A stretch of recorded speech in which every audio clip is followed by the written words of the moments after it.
విశ్రాంతి అనేది ఎప్పుడు అందంగా ఉంటుందంటే ప్రయాసపడినప్పుడు.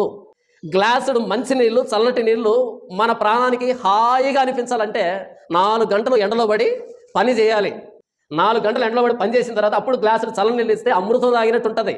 చల్లగా ఏసీలో కూర్చున్నాడు గ్లాసు నీళ్ళు ఇచ్చామనుకో ఇబ్బందిగా అనిపిస్తుంది. ఎందుకురా ఈ నీళ్ళు చల్లగా ఉన్నాయి, ఎందుకు ఇలాంటి నీళ్ళు ఇచ్చారు?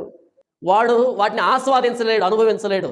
ఎండలో పడి పనిచేసి ఉంటాడే వాడికి ఇస్తే అప్పుడు దాని రుచి తెలుస్తుంది. నిజమే, వారు తమ ప్రయాసములు మాని విశ్రాంతి పొందుతారని. కానీ ఏం ప్రయాసపడ్డాడు ఈ పెట్టిలో ఉన్న మహానుభావుడు? ఒక అలవాటు మార్చుకోలే, ఒక పద్ధతి మార్చుకోలే, ఒక మాట తీరు మార్చుకోలే, ఆలోచన విధానం మార్చుకోలే, యేసు ప్రభు కోసం నమ్మకంగా బ్రతకలే, సాక్షిగా బ్రతకలే, లంచాన్ని తిరస్కరించుకోలే, మోసాన్ని మానలే, అబద్ధాలు మానలే, అన్ని కుళ్ళు కుతంత్రాలు మొత్తం అంతా భద్రంగా పెట్టుకుని తెచ్చాడు.